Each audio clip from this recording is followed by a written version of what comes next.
again, it was great to get outside. Sunny Pittsburgh weather today. I think it's just we need to get outside more. You don't play the game indoors. I don't think there's any domes here in the ACC, so it's good to get outside.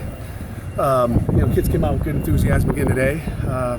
Got a lot of things to continue to work on. It's a work in progress. So, what do you got for me? Your offensive line earlier this spring, you mentioned Jerry Drake had done pretty well in adapting. Yeah. Has that continued? Has he hit a wall? Hit. I mean, he's not hit a wall. I mean, he's such a mature kid. We kind of knew that in the recruiting process, Chris, that he was mature, very serious, and I think that's why he came here. That's why he came mid-year.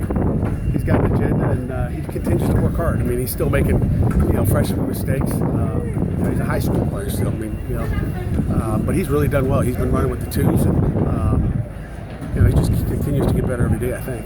What about Morrissey as a walk-on? He seems to be getting a lot of work too, right? Really is. He's a good football player. That's a great walk-on that's going to earn a scholarship here someday. On the offensive line, we're very, very encouraged with him. I saw it last year on the our rocks or our scout team, whatever you want to call it. That probably one of the best scout team rock offensive linemen we've had, and he led that group. So he's done a tremendous job. We're happy to have him. Speaking of walk-ons, how much value has Bosser been able to add, going from a quarterback when he got here to tight end, and now working at long snapper? Nate works, and he's still working tight end as well as long snapper. Obviously every walk-on's goal is to earn a scholarship. I think Nate's one of those guys that has goals and he shoots for them. He knows what he wants, and he's a guy that's going to try to do anything. He'll go play holder. He'll try to be a punter if he could. He's doing anything he can do to try to help the football team. He's unselfish in that respect. Moved from quarterback to tight end. Last bowl season, we had a quarterback go down and he jumped right into quarterback. He hadn't played quarterback in a year, so he's a super kid that team guy. In general, how important has been building the offensive line depth this spring? In general, I mean, our job is to develop every position really, but certainly that second offensive line group, you want to do it. Same thing as the defensive line. It's the backup linebackers, backup safeties are all we need 22 guys on each side of the ball that have got to be ready to go, and the offensive line is no exception. Who's kind of stepped up to provide some of that depth? Is it Pilato, or you mentioned Morrissey or Drake? It's still too early to see. I mean, we've gone through one scrimmage. That's we had one little live period today. Otherwise, it's just studs. So you really don't get to see as much when it's not. It's like, did he make the play or not? Did he make the block? We're trying to stay off the ground, and our kids are mature enough to do that pretty well today, I think.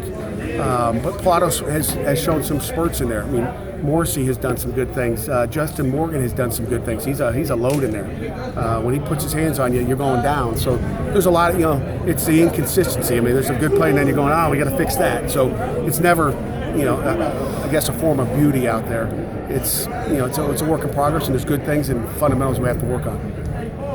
I don't know if Roger Henderson more into the receiving role for him. How's that come along? How's his hands looking? He's got great hands, so it's not a matter of hands. It's it's just a matter of route running and not thinking so much as he's running down as far as I guess the progression of the different coverages and route combinations that you run off of coverages. So it's just him being more comfortable. Obviously, he loves those jet sweeps, and he had a big one today that was it's like woo, like you saw last season. But it's a work in progress with him in the pass game. But he'll be fine now. You get him on his short stuff, he can take it to the house at any time. A lot of people, fans, writers are asking about Hamlin and Clark. Can you shed any light on those two guys? In what regards? Being banged up? The I word, yeah. The I word. That's good. You didn't say injuries. Good. I like that. They're both going to be fine. It's just it's spring ball. We got no game to play tomorrow, and both things that they'll be back from easily. But not the rest of spring, though. Maybe. We'll see. You mentioned during the bowl prep, when it was at the bowl game, you saw some things from Ben DiNucci during the season last year. Have you seen that carry over to this spring?